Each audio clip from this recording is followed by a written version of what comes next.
Thank you for stopping by, my beautiful movie peeps. Let's talk about some movie news. Some of the things we're going to be getting into here today, guys, is we finally have the trailer for a movie we thought was never going to come out, Soulmate. It looks like James Gunn's DCU has found their gorilla Grodd, and the art book for Spider-Man Brand New Day revealing a lot of interesting details. Oh, we'll be diving into so much more, so you guys know the drill. Hit that like button, subscribe if you haven't already. Again, compliment the beautiful Buzz Lightyear shirt. It's nice. And okay, let's dive into it. So first, I want to start off with this trailer that just got released for the movie Soulmate. Now, if this is your first time hearing about this movie, we had heard about it for the longest time. It's with Blumhouse and James Wan's Atomic Monster, and it's also a movie set within the Megan universe. The plot follows a man who recently lost his wife and has now ordered an AI robot doll to be his companion.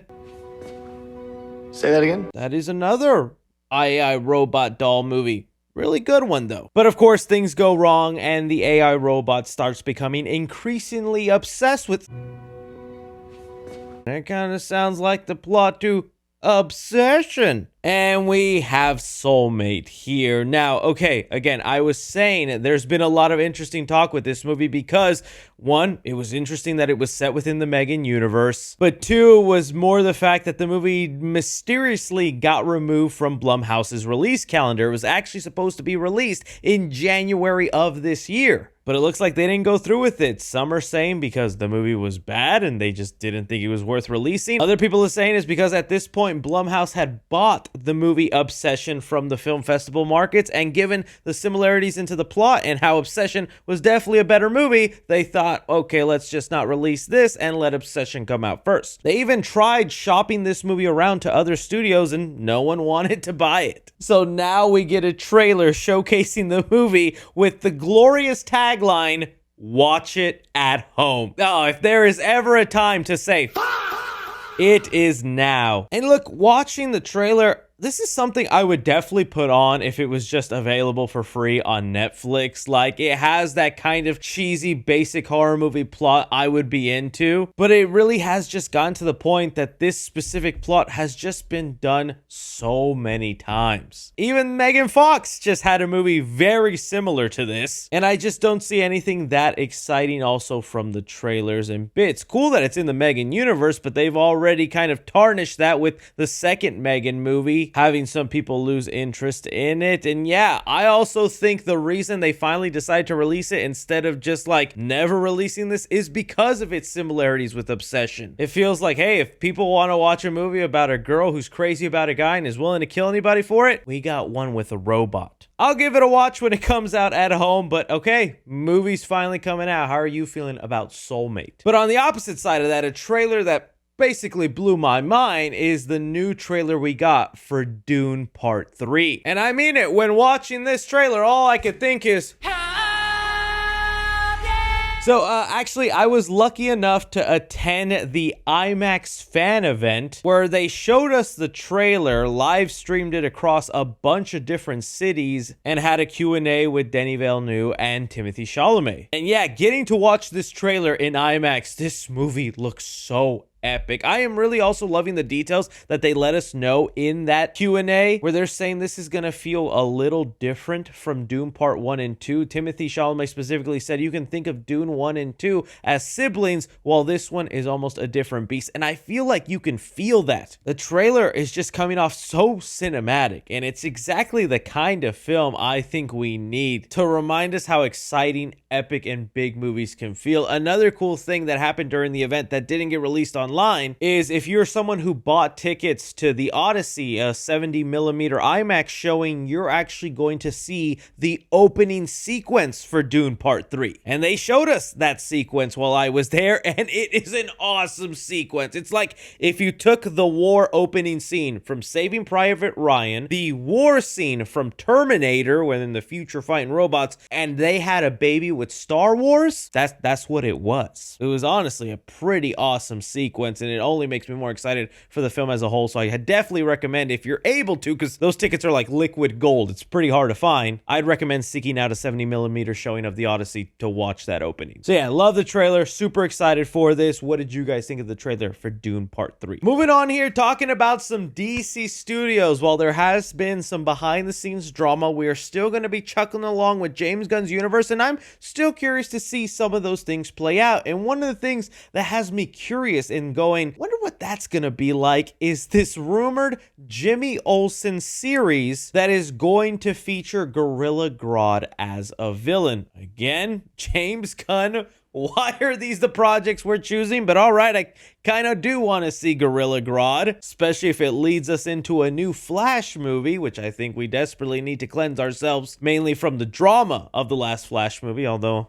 I'm still kind of an enjoyer of that one. Don't kill me. But now, shocking of all, we're getting it reported here by Deadline that Jimmy Tatro is circling major role in Jimmy Olsen's Superman spinoff, and yes, it is looking like he is going to play Gorilla Grodd, most likely, of course, lending his voice. And I am shocked for a couple of reasons. For one, I am familiar with Jimmy Tatro and his YouTube upbringing. I remember being in middle school and my group of friends, we would watch Jimmy Tatro videos. I thought he was honestly a pretty funny dude. And it's kind of cool that he's had this slow up and coming career in Hollywood where he's starting to get more roles. I mean, he was just recently in the opening for Scream 7. Not my favorite Scream, but I think that's still an honor to be in the opening of a Scream movie. And now he's getting to voice a big iconic villain like Gorilla Grodd.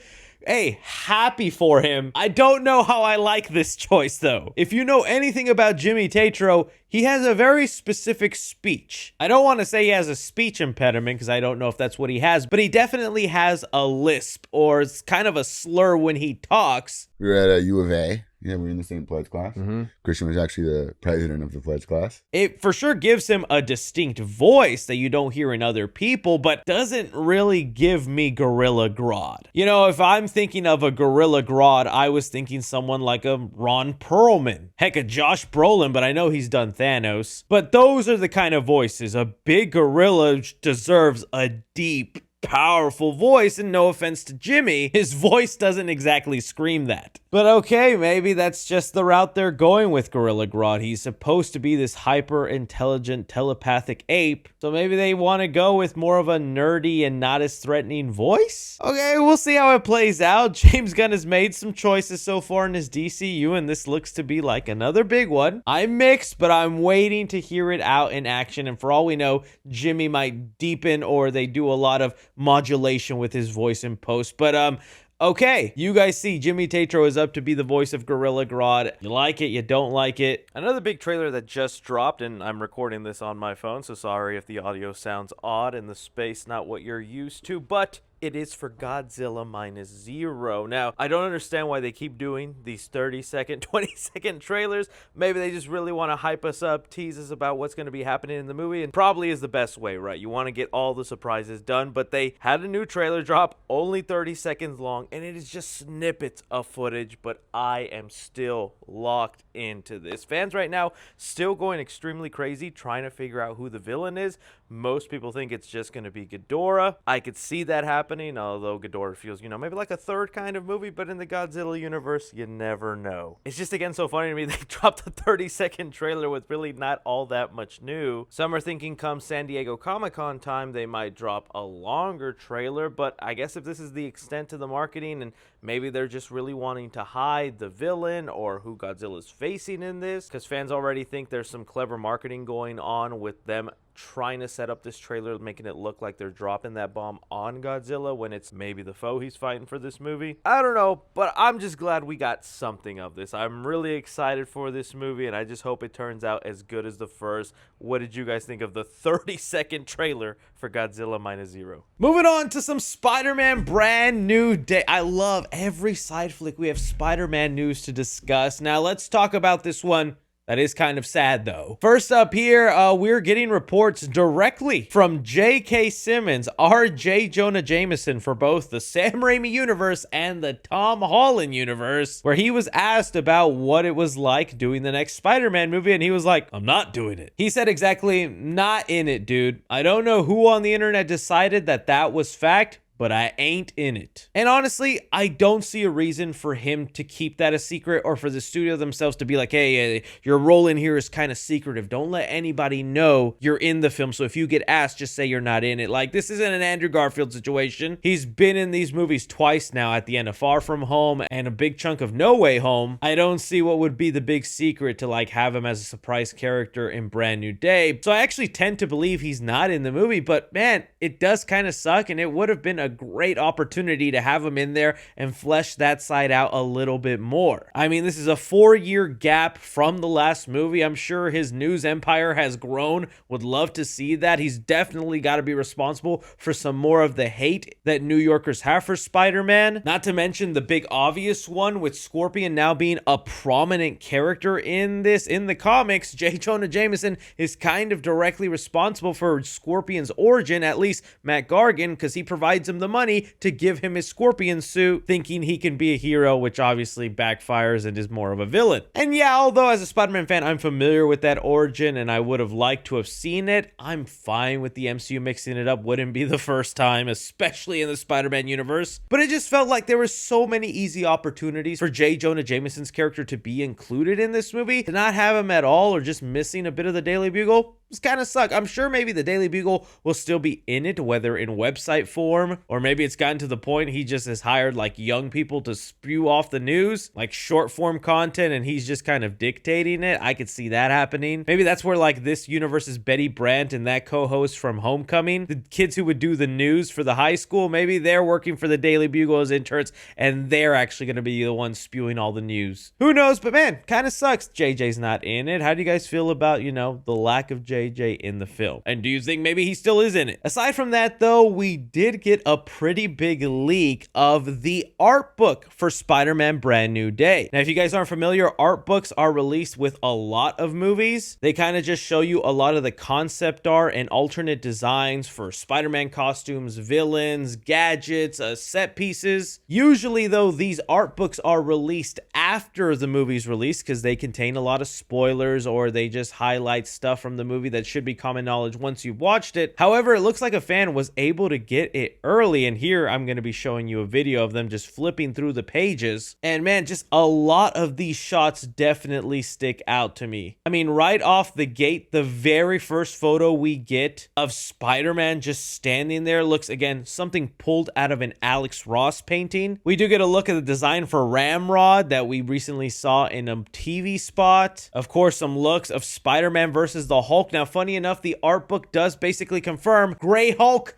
not in the movie. Oh, hallelujah. I know some people really wanted Gray Hulk, and maybe they'll pale him up for the movie, but in the art book, it specifies that they were considering Gray Hulk in the film, and there's some concept of the alternate Gray Hulk looks, but ultimately they decided against it, and they're just going to stick to the Green Hulk look because that's what audiences are used to. I do think it is the right and better choice, so that's good. The art book also detailed that when going with the Hulk, Destin Daniel Cretton, the director, really wanted to lean into the horror of the Hulk, so they actually used less facial similarities to Mark Ruffalo and leaned more into the monster aspect. And so when we get those fight scenes between the Hulk and Spider-Man, which we've gotten previews of a little bit in different TV spots, really looking awesome. It's gonna feel more like a cat and mouse game with elements of horror thrown in. And one of the things that Hulk struggles with fighting Spider-Man is that Spider-Man just moves so quickly the Hulk isn't able to keep up. And I think that is a great way to go about the fight, and Destin is just making all the right choices, at least visually and character-wise, with a lot of these moments. Because even stepping outside of the art book for a second, there has been just, again, nuggets and snippets of new footage of Spider-Man Brand New Day. A most recent one where Spider-Man is fighting Scorpion, and like in mid-air, Spider-Man does this like juke move, webs himself back up and starts fighting Scorpion, and this is just like 2 seconds that already has way more sauce and flavor than the last 3 Spider-Man films. I mean, a lot of people have now compiled these really acrobatic or agile shots of Spider-Man in action, and it's like back with the home trilogy, you would be lucky if there was like 3 standout moments, which there usually are. I don't want to completely dismiss John Watts. He would have some bang out moments in his trilogy, but they were just sparing moments. Here, it feels like every action scene, every moment of Spider-Man swinging or doing something when fighting a villain or even just going around the city is going to be cinematic. Getting back at the art book though, one of my favorite shots that we have here that I hope makes it to the actual movie, if not I'm going to be pissed, is this other recreation of a Spider-Man cover where Spider-Man is sitting on the edge with gargoyles, webs everywhere. You can even see the comic cover to the side that it's copying, and bro, dude, please, let's actually have that shot in the movie. I'd love to give you more details from the art book. There was a whole article that came out, but as quickly as it went up, it got taken down. I'm thinking that was Sony or Marvel because, again, this art book is not supposed to be out already. But some screenshots of information people did take is this Punisher's involvement, where it says here, Punisher eventually becomes entangled in Spider-Man and Hulk's battle, not because he's hunting either of them, but because his own mission collides with theirs. And there is this concept art of Hulk, Spider-Man, and Punisher, and I'm just like, bro, Punisher is one smack from the Hulk away from just being dead, but still pretty cool he's involved there, and I can't wait to see how they had all make the Punisher last 5 seconds with the Hulk. All really great and wonderful stuff. I throw it off to you guys. How are you feeling on some of these details with Spider-Man Brand New Day? Anyways, guys, that is all the movie news we're currently going on right now. Oh, and thanks so much for taking time out of my day to watch me talk some movie news. Don't be forgetting to hit that like button, subscribe if you haven't already, follow me on Twitter at 3C Films or on TikTok at 3C Films. But as always, I'm Chris. Take care.